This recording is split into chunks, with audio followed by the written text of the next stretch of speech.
I mean, what does this do in a season where you've had a ridiculously difficult schedule? You needed one of these to go your way, and now it appears one will. Yeah, for them to be able to win one of the last two, when you have Georgia at home, when you have Alabama at home, it's imperative that you win one of the two for a lot of reasons. But obviously, if you're going to win one of the two, this is the one for Auburn fans that you want to win. This Iron Bowl means everything to the people in the state. It means everything in recruiting. It's where Gus can now say, hey, look, you know, we can stand toe-to-toe with these guys. And if you look over the test of time, what coach has beaten Nick Saban more? There isn't one out there right now that's presently coaching in college football. Yeah. And 2017 it happened. It turned around again this week or this year, and it's going to get interesting as this thing continues. You know, I thought it was an interesting matchup that Auburn had a chance to win going into it, but you never could have convinced me they would have done it by scoring 48 points as they've done today. And really, the fact that Tua wasn't in the ballgame played very little part in the way the game played out. There were two pick sixes that obviously, you know, helped Auburn's cause. Can I bring up something real quick? There was a very controversial field goal that Auburn had to end the first half. Final margin of victory, 3 points. Something we're also going to get into. We're going to bring Matt Austin in the final SEC Now of the Night. But I thought that was interesting, too, because we wondered, does that play into the result of this? And as it turns out, that's the final margin. And it appears, I interrupted you, and I'm sorry. No, I didn't mean to, but I'm still sorry for it. But it appears that the officiating was correct on that, right? Right. But it's just kind of one of those, you know, unfortunate rules, because they stopped the clock to review it. With 1 second left. So the rule says wind the clock. That's what they call whistle field goals, right? You get your guys down and you literally tell your center on the snap, when you hear the whistle, snap it. Yeah. Auburn executed it, so you got to give them a lot of credit. All right, sorry. You go ahead and finish your thought. I have no idea what I was saying. Okay, good. It didn't matter to me. We'll dive into that game so deep later in the night on SEC Now. All right, here's what else has happened. Georgia Tech. A&M right now has 35 yards of offense. They're in the third quarter. 35 yards. Iron Bowl. Alabama. College football playoff hopes depending on a win against Auburn on the Plains. Mac Jones overthrows Jerry Jeudy badly. Smoke Monday, pick six, and Auburn has the lead. Well, that was just an errant throw. He had the route he wanted. Jerry Jeudy was on the corner route. If the trajectory was low on the ball, that would have never happened, CD. Then Boobie Whitlow. Boobie Whitlow trying to make things happen. Last play of the half, or was it? No! They determine there's a second left, which allows Anders Carlson a 52-yarder, and he got it. How big would the field goal be? We'll find out. That made it a 4-point Alabama lead at the break, highest scoring half in Iron Bowl history. And then Mac Jones, another mistake.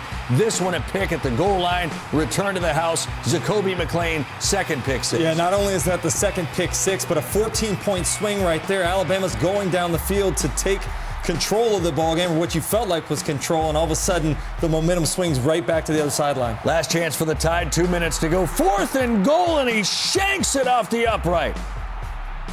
Oh, Joseph Bullivus, now Auburn, 4th and 4.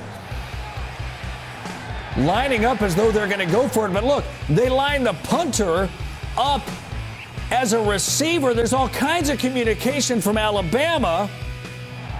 There's an illegal substitution. Auburn gets the first down. Gus Malzahn's cut and team wins the game. Derek Brown after the game with Laura Rutledge.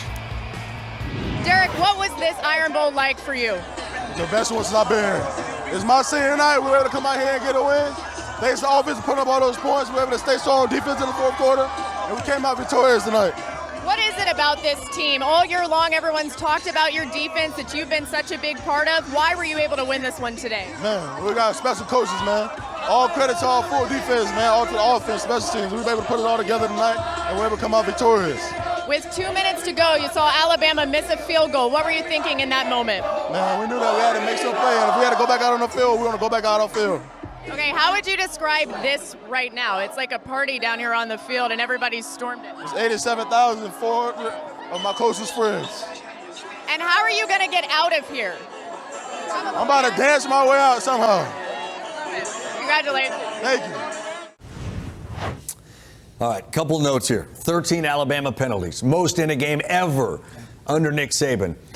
But I know this drives you nuts. This is Bullivus's field goal miss was the 101st under Nick Saban, a span of 13 seasons, by far more than any team in the FBS. How do you explain that? I don't have an explanation for it. I mean, it seems like every year we turn around, there's field goal kicker problems, right? And look, you can't pin it on one guy. Alabama had a lot of different opportunities, but when the game is on the line, what do these guys get? What are they on scholarship for? They're on scholarship to kick the field goals or the extra points to tie or win games, right? So it's frustrating from a coach's standpoint, but you can't put it on just one guy. Well, it's amazing, though, to think about over that period of time with all the success they've had, not only on the field, but recruiting that they've missed so frequently or haven't been able to get that guy to tighten up the one area that has struggled for them, and that's the field goal kicking, obviously. By the way, the 48 points, the most ever scored against Alabama under Nick Saban, too. I mean, there's a lot that went into this. But here's the thing I think this was not an offense for Auburn that was going to go down the field methodically all day long, but what they got was great special teams play. The average starting position for Bo Nix's offense was at their own 43-yard line, so some short field opportunities for them, and obviously the defensive scores helped contribute to that 48-point total. I think Gus Malzahn did the best job of in-game management that I've seen. Two reasons. First of all, he had the wherewithal right before the half to make sure the field goal team was out there and on the whistle. They snapped it and got the field goal. And then the punt debacle at the end of the game, right? That never gave Alabama a chance to even go back and score because they had a substitution infraction, right? How did that happen? They put the punter out there. They give him some smoke and mirrors. They panicked. They tried to get too many people on the field. I thought it was a Gus phenomenal celebrated call. that like that was maybe one of his best plays of the day, right? It might have been. I mean, it's officially what sealed that deal. And